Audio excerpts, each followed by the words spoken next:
बाबू कई बार बड़ा बका जाता है बच्चा लोग कि 14 दिन में इंस्पेक्शन है या 7 दिन में है कि 30 दिन में है। कुछ मत कीजिए, ये एक टॉपिक लीजिए। क्या है? इंस्पेक्शन और examination in every 7 days, once in every 7 days. हर कम से कम 7 दिन में एक बार वाला इंस्पेक्शन, जो इंपॉर्टेंट इंस्पेक्शन ये एग्जामिनेशन है, सीएमआर में सिर्फ 6 जगह दिया है। कितने जगह दिया है? 6। हम 6 बताएंगे यहाँ पे आपको। उतने नहीं याद रख रहे कि ये 6 जो है 7 दिन में एक बार करने वाले हैं। दूसरे वीडियो में 14 दिन वाले ले लेंगे, तीसरे वीडियो में 30 दिन वाले ले लेंगे। कोई दिक्कत है? कोई दिक्कत नहीं। और हम बड़ा प्यार से और हिसाब से समझा देंगे। आपको याद रखना है, सिर्फ याद हम करवा देंगे। नंबर 1 सबसे पहले चालू होता है regulation 75, examination of shaft, incline और or other outlet by an overman or other competent person once in every 7 days. जो भी आपके माइन ओपनिंग है, माइन ओपनिंग किसको बोलते हैं हम? शाफ्ट, एडिट, इंक्लाइन या कोई अन्य आउटलेट है, इनका एग्जामिनेशन ओवरमैन या अदर कॉम्पिटेंट पर्सन के द्वारा कितने दिन में किया जाएगा बेटा? Once in every 7 days. कहां से बोला रे बचवा? रेगुलेशन 75 से बोला। क्या बोला? एग्जामिनेशन 6 गो है, सिर्फ ज्यादा नहीं है। इंपॉर्टेंट यही 6 और इसी में से आपको एग्जाम में आएगा। ये मोस्ट इंपॉर्टेंट है, चाहे एनसीएल हो चाहे एमसीएल हो। ठीक है? एग्जामिनेशन ऑफ सॉफ्ट, इंक्लाइन और other outlet, examination of shaft, incline और other outlet shall once in every 7 days, once in every 7 days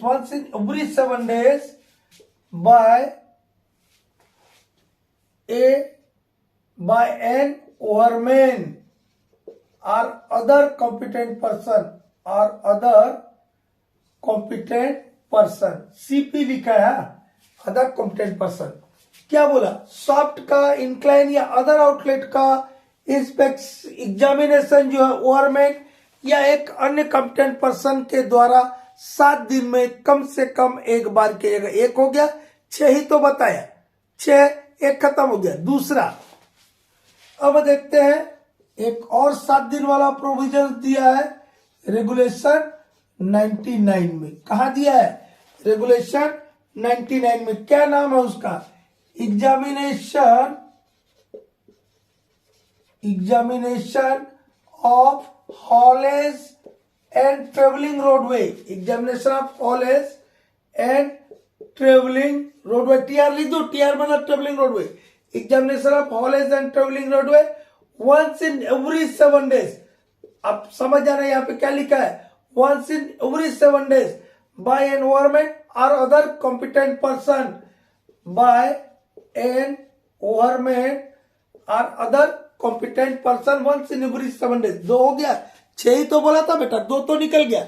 soft, incline, other outlet का 7 दिन में एक बार, हालेज रोडवे का 7 दिन में एक बार, ट्रेवलिंग रोडवे का 7 दिन में एक बार। कौन करेगा? ओवरमैन या अदर कॉम्पिटेंट पर्सन। हुआ ना जी? 6 ही तो याद रखना है, हम याद भी नहीं कराएंगे। अच्छा, अब आएगा रेगुलेशन 137 का 14। सब रेगुलेशन कितना जी? 14। क्या बताया था बेटा? अरे याद है, 137 का 14 और 137 का 15 कम से कम 1000 बार चर्चा किया है। और कल कोई एक मॉडल क्वेश्चन पेपर में हम ये भी बता रहे हैं 137। अभी इसको रोक देते 1 मिनट की, इसको अभी रुक जाइए। 137 से एक बहुत इंपॉर्टेंट चीज बताया है कि सीओ का परसेंटेज जो है हर वेंटिलेटिंग डिस्ट्रिक्ट के रिटर्न ईयर में और हर ऐसे गोप के रिटर्न ईयर में जो गोप को सील नहीं किया है के रिटर्न ईयर में हर 7 दिन में कम से कम एक बार सीओ की जांच की जाएगी। लेकिन वो भी इसमें है कि नहीं है, रहेगा। वो भी एक प्रकार से क्या है, इंस्पेक्शन या एग्जामिनेशन है, जांच की जाएगी 7 दिन में कम से कम एक बार। और क्या बताए थे, और ये बताए थे कि CO formed by oxygen absorbed ratio, जिसको ग्राम्स रेशो बोलते हैं, अभी रुक जाइए इसमें, उसको महीना में कम से कम एक बार डिटरमाइन किया जाएगा, ये बताए थे, याद है। Complete analysis of air with a view to determine the CO produced to oxygen absorbed shall be done once in every month, मतलब 30 दिन में एक बार, ठीक है, वो बताए थे कि ना। अभी हम देख रहे हैं 137, वही प्रिकॉशन अगेंस्ट स्पॉट डिजीज, 137 का 14 क्या बताए थे, every depillaring district shall be inspected on every idle day, बताए थे, कभी बताया होगा। Every depillaring district shall be inspected on every idle day. अब बोलेंगे सर यहां तो 7 दिन बोले ना रहे हैं आइडल डे, अरे आइडल डे का मतलब क्या, बंदी के दिन। बंदी कब होता है, जो आपका वीकली डे ऑफ रेस्ट हो रहा है, जहां पे लगातार माइस नहीं चल रहा, वीकली डे ऑफ रेस्ट के दिन वीकली डे ऑफ रेस्ट रहता है, वहां पर उस बंदी के दिन में, आइडल डे में, आइडल डे मतलब बंदी के दिन में, आप वो कितना दिन के बाद होगा, 7 दिन के बाद ना होगा, तो वो आइडल डे में भी आपको क्या करना है, डिस्ट्रिक्ट का इंस्पेक्शन करना है। अब कोई बीच में टपक पड़ेगा, बोलेगा सर PhD आ गया, जकरा घर में कोल इंडिया में कोई होगा ना, वो PhD पक्का बोल देगा, तो वो बोलेगा सर मंडे को 15 अगस्त था और ये क्या बोलते हैं संडे को तो आइडल डे हो गया, लेकिन मंगलवार के दिन जो है ना फिर पड़ गया 15 अगस्त, तो ये तो 7 दिन नहीं हुआ, अरे बेटा वो भी बंदी का दिन हो गया, आइडल डे हो गया, ठीक है। Every depillaring district shall be inspected on every idle day. क्या बोला भैया 137-14 में, एवरी DEP लिख दे रहा हूं, डिप्लेरिंग समझिएगा, DEP लिखा depillaring, every depillaring district shall B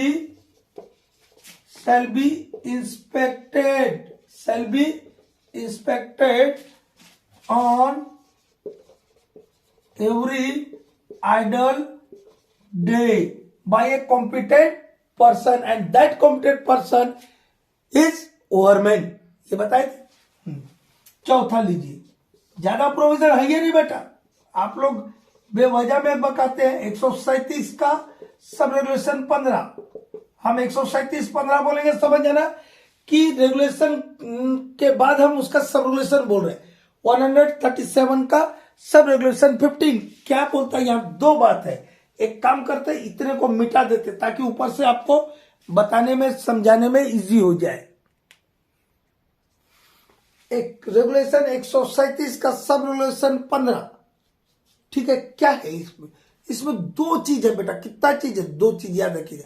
एक है ऑल अनयूज्ड वर्किंग्स, उसमें लिखा हुआ all unused working including workings which have not been sealed up, सीधा ये लिखे all unused workings which have not been sealed up, ऐसी अनयूज्ड वर्किंग जिसको सील नहीं किया गया।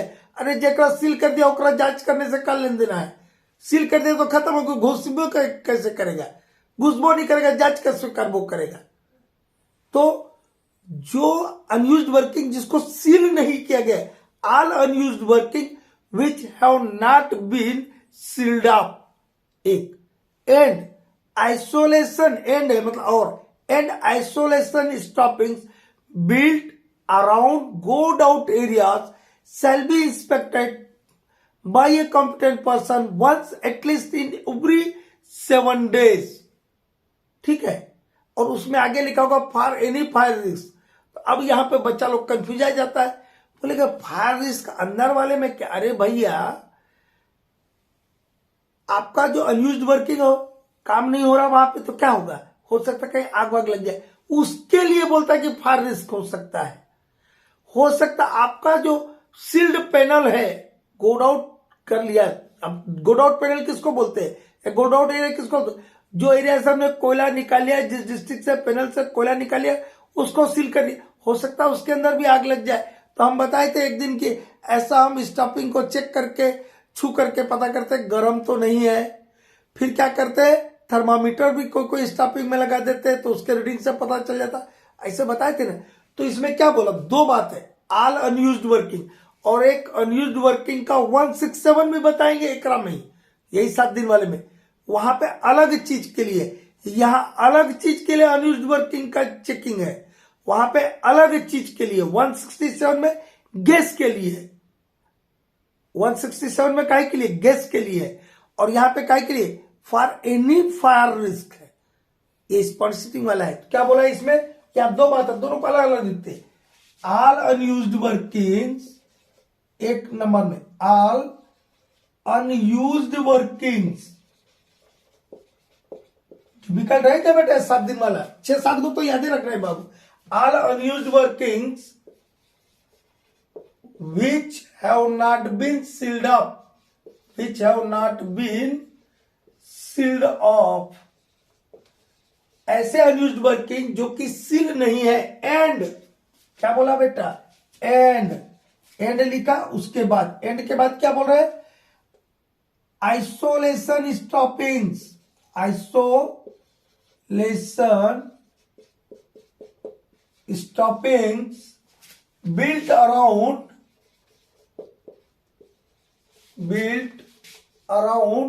गोड आउट एरियाज, मतलब डिप्लॉयड एरिया, गोड आउट एरियाज मतलब डिप्लॉयड एरिया, गोड आउट एरियाज।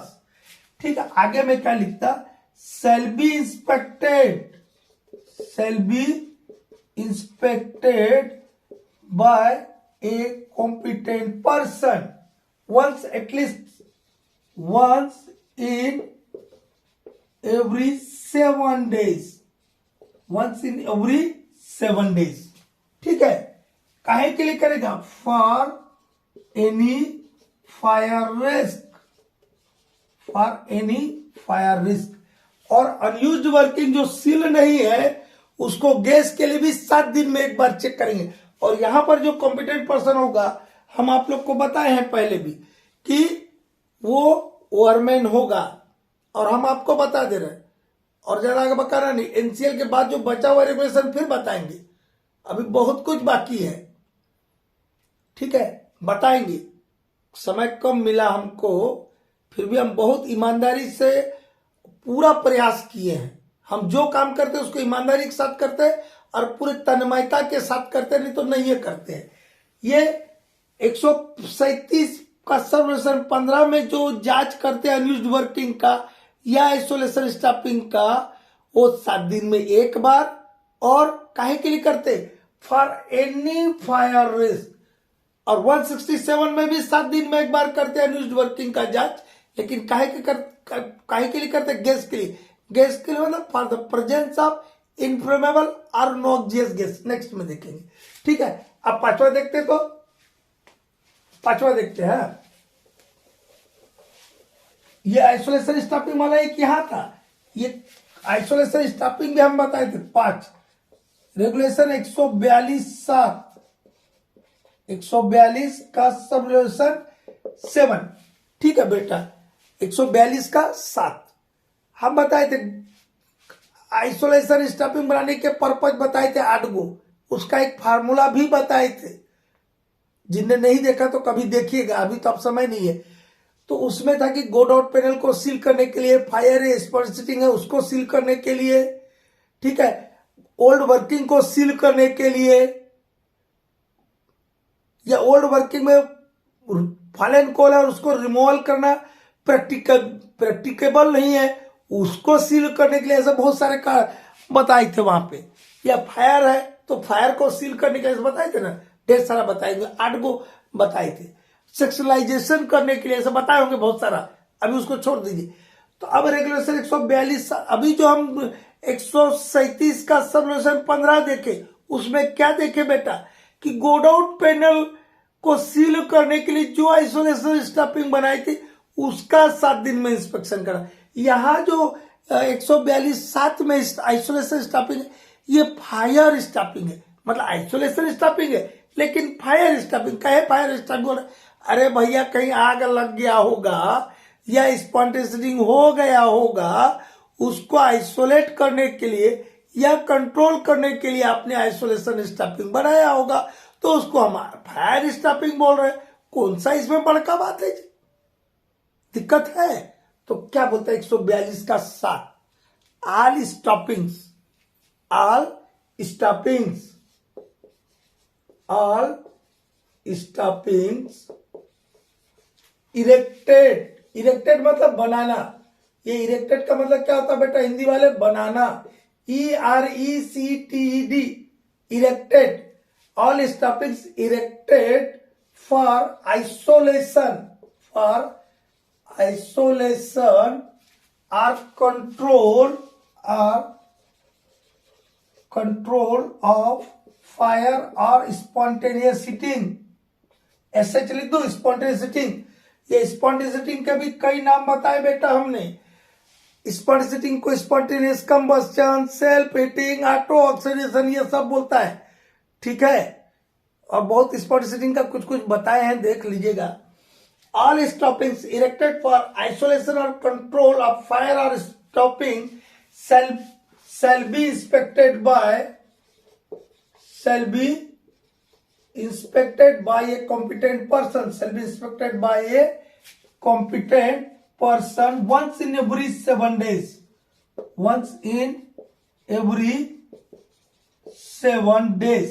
और ये कॉम्पिटेंट पर्सन भी बताए थे हम कोई वीडियो में कि 142(7) और 142(8) के लिए जो कॉम्पिटेंट पर्सन होगा वो होगा ओवरमैन। 142(8) में क्या करता हूं, यहां का चीज नहीं है, हम बताए थे 142(8) में क्यों उस पर सिग्नेचर करेगा बताया था ना, उसका रिपोर्ट लिखेगा, वही सब चीज था। चेकिंग करेगा, क्या क्या चेकिंग करता है इसमें? गैस के लिए चेक करेगा, कंडीशन देखेगा स्टॉपिंग का, लीकेज तो नहीं है वो देखेगा, हीट ह्यूमिडिटी को देख लेगा, टेम्परेचर देख लेगा, यही सब दिखता है, ठीक है। देखेंगे उसको कभी। रेगुलेशन 142(7) के अंतर्गत जो फायर स्टॉपिंग बनता है, फायर स्टॉपिंग मतलब आइसोलेशन स्टॉपिंग ही है बेटा, उसका टाइप है। जैसे बोले थे कि डस्ट के कारण होने वाली लंग डिजीजेस के लिए एक जनरल टर्म यूज होता है जिसको न्यूमोकोसिस बोलते हैं। न्यूमोकोसिस के भी कई प्रकार है, कोल माइनर न्यूमोकोसिस, सिलिकोसिस, एस्बेस्टोसिस, सिडोरोसिस, बेरियोलोसिस बताए थे ना। वैसे ही आइसोलेशन स्टॉपिंग के भी अलग अलग प्रकार होते हैं, लेकिन है आइसोलेशन स्टॉपिंग ही, ठीक है। कोई दिक्कत है, ठीक है। तो फायर या स्पॉन्टेनियस को कंट्रोल करने के लिए जो भी स्टॉपिंग आपने बनाए हैं, वो स्टॉपिंग को, आइसोलेशन स्टॉपिंग को हर 7 दिन में कम से कम एक बार एक कॉम्पिटेंट पर्सन जांच करेगा, ठीक है। अब आते हैं रेगुलेशन 167। क्या नाम है बचवा रेगुलेशन का, पढ़े कोई?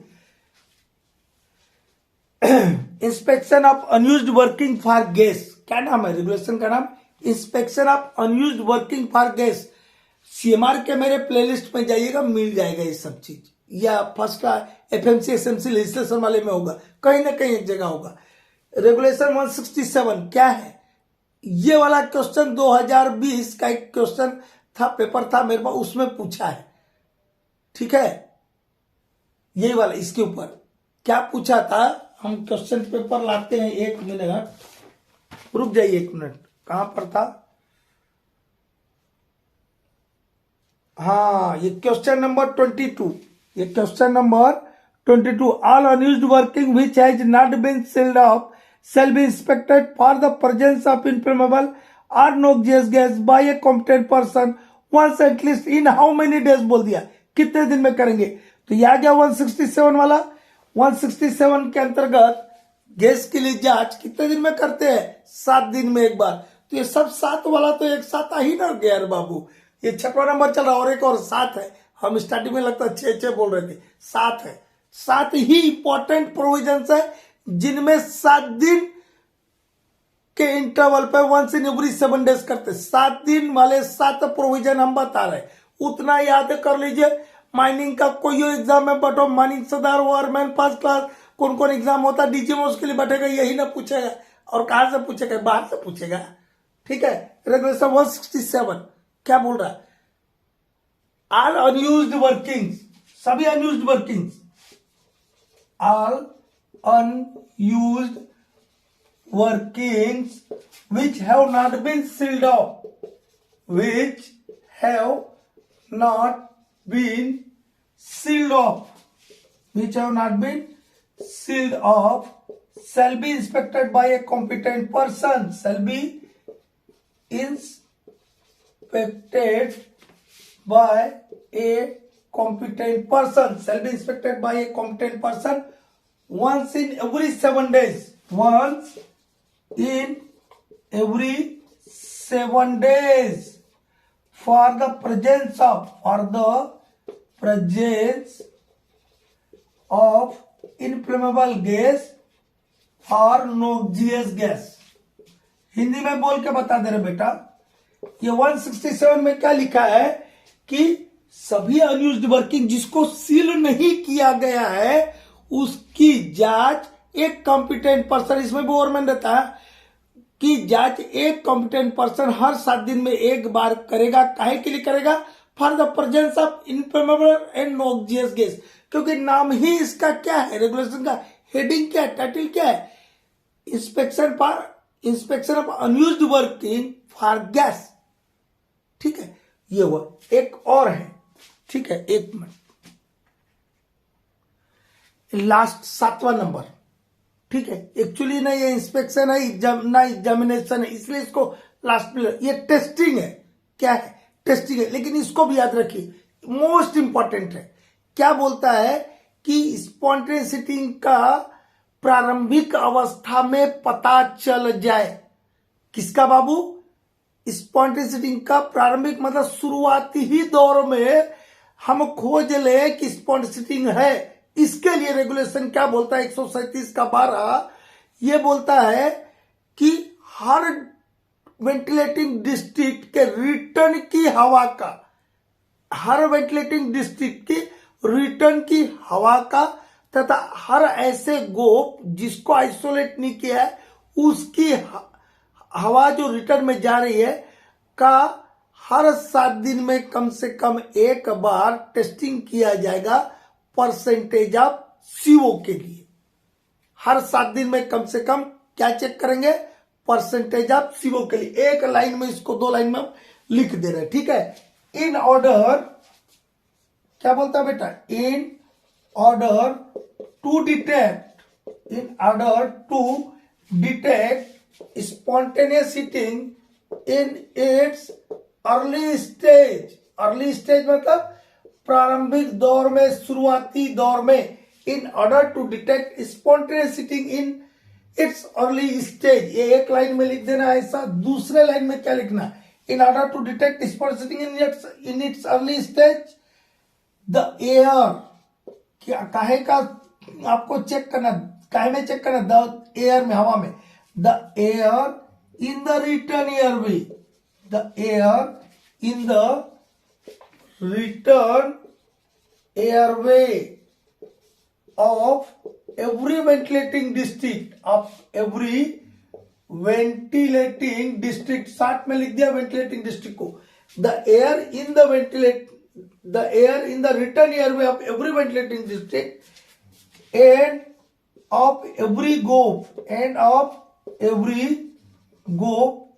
which is not